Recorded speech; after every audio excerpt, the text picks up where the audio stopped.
Today's story was written by Reddit user Objective Campaign 82. Humanity, mankind, is sick.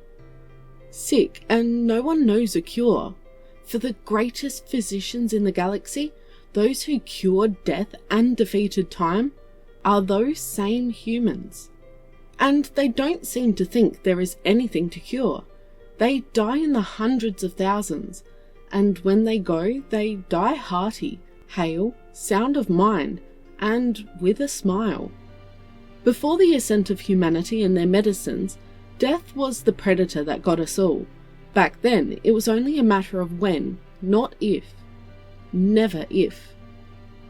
Truly, death was the enemy of us all, the humans even more so than the rest. Their world was a hostile and uncaring world. Mother Earth seemed to delight in her hurricanes, plagues, ice age, and hyper-competitive evolution. It was one of the few life-bearing worlds to earn the title of Death World. With all those monumental factors levied against them, no sentient race should have survived. But, as we all know, one did. They weren't the strongest, not by their world standards, or even galactic standards at the time. Nor were they the fastest, most venerable, or hardest to kill, but they were the most tenacious and clever. They learned the rules of the cruel game called life, and learned to thrive. Reports have it that people of the galaxy were terrified of what such a species could do when they finally left their home star, and while there were wars, there was also the golden age of medicine. Because for all the millions of ways to die there on a death world, there are also a million diseases, viruses, and infections to cure. Indeed, when humanity found themselves facing less virulent problems to solve, they often expressed a sense of disappointment. It may have been this very issue that caused them to turn their attention to things more challenging. The golden age of medicine brought about many advancements once thought impossible. Xenocompatibility, a reverse to aging, and the indefinite extension of life. With steady advancements, humanity found ways for all species to share in these things, and finally they defeated death. Not just the dilemma of old age, nor repairing fatal wounds, but a true cure for death. A means by which a soul can be intercepted from its passage to the great beyond and return to its body. Such a thing seems more like eldritch magic than hyper-advanced science. But as living proof of this, I, a person from the tail end of the golden age of medicine, have lived over 19,000 standard years, and returned from death 26 times. And yet, despite all this, the humans still die, infected with a sickness they refuse to diagnose, and we could never hope to understand. This year, my 19,117 year of life, 2023 in this current incarnation, my long-time human partner has passed. After 4 millennium of time together, exploring, learning, laughing, and occasionally arguing over taking out the trash, she left me. She wasn't this author's first human companion, but she was the first this author has witnessed the death of. She had all the signs: a soft, constant smile, a look of complete peace in her eyes several months before her death, and the talks of fulfillment. I knew it was coming, but the rumours of humans persisting even after all this gave this author hope that their companion wouldn't leave them. But one day, an inauspicious day, she said it was time. She professed her love, her joy at meeting me, and bid me to continue on without her. But despite tears and begging, nothing would change her mind. She went to sleep and chose to never awake again. What madness is within the hearts and minds of mankind that they could ever be at peace with the non-existence of death? They were the ones to pierce the veil and tell us there was nothing beyond it. No gods, no afterlives, just energy changing form. What joy, what peace, what certainty can they find in such a pointless finality that they can embrace it with open arms? I am not the only one who has seen this. Humans everywhere, no matter the lives they led, the people they met, or the things they do, all chose to die one day. It is even stated that those living in entirely human communities experience even shorter lives than those living outside of their homeworlds. What sickness must grip their minds for them to say, it's time? Why can't they see the disease that lives within their very minds? Why aren't they afraid? They spend their whole lives exploring, crafting, learning, fighting, and laughing, knowing that one day their time will come, and that it be a choice they make happily. Other entries in the Deathless Galaxy.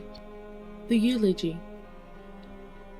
Vorg stepped up to the little podium at the front of the small atrium.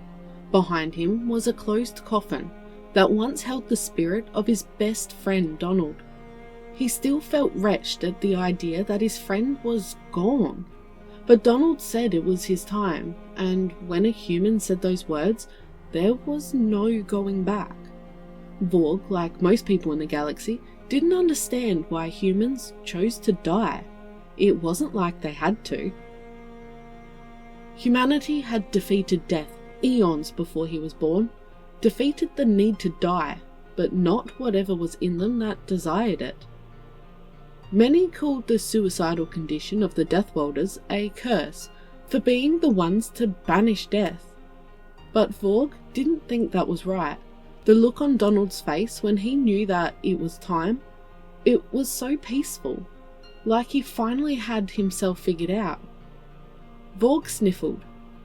Friends, family, and enemies, he began, and earned a grim chuckle at that last remark. He had practiced that opening remark with Donald for days before he finally went to sleep for the last time. They had worked on his speech together as one last hurrah. The papers were splotched with tears. Not many of you know me, but I am Vorg's one Vestal. Yes, that one. But in my defense, who doesn't label the reactor ejection valve? More chuckles, and some scowls from the Galactic Navy representatives.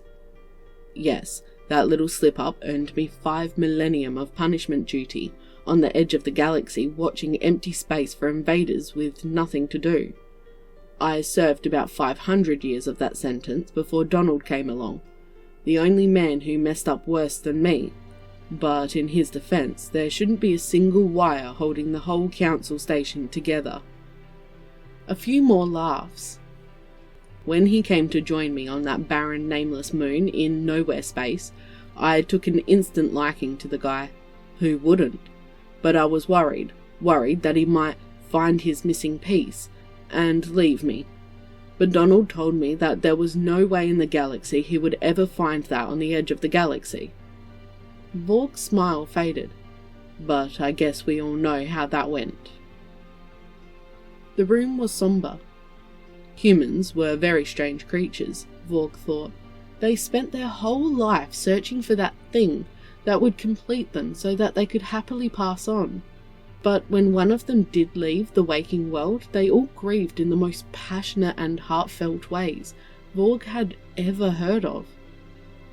When Donald came to me, I was in a state of deep depression and boredom.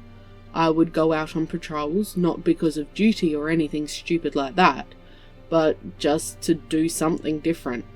I walked around that moon so many times that I wore a small line into the dusty ground, a literal line around the equator. But Donald changed all of that. Vorg smiled again.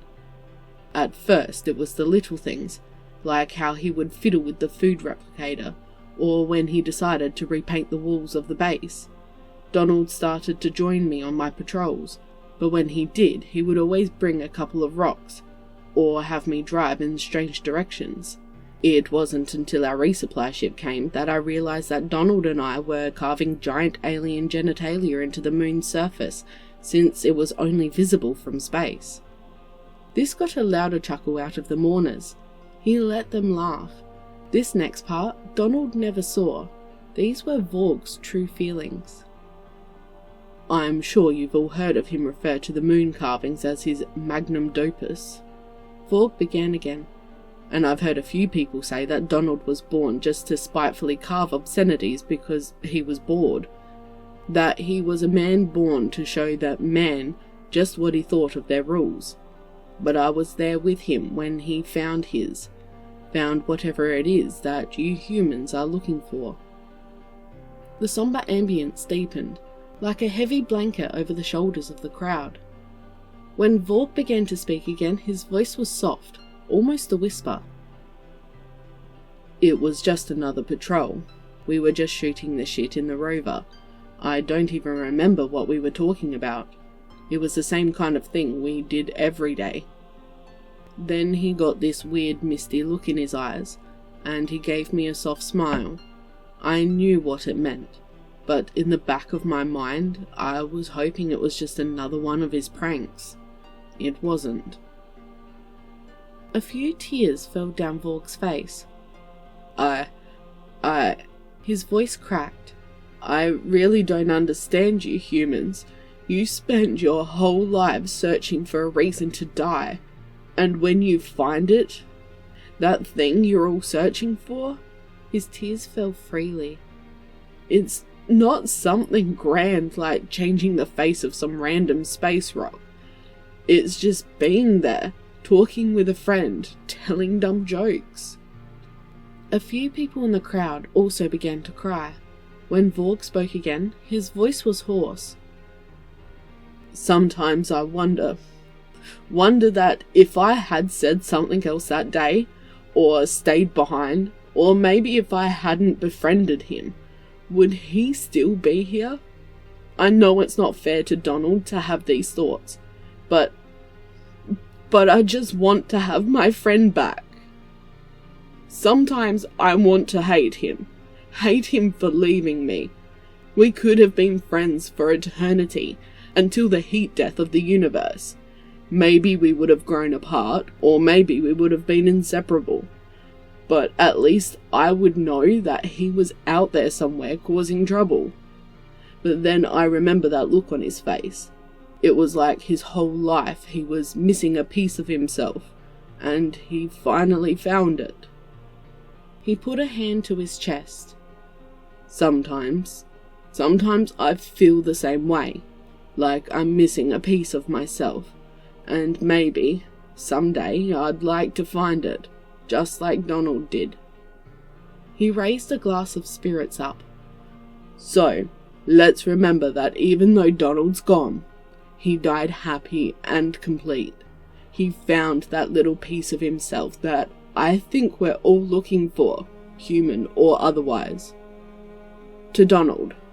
The crowd cheered as they drained their cups. What followed was a night of drinking, laughing, and of tears.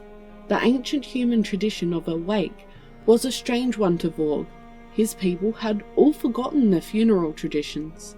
But as Vorg reminisced with the people who knew Donald, he felt like it was a good way to honour the dead.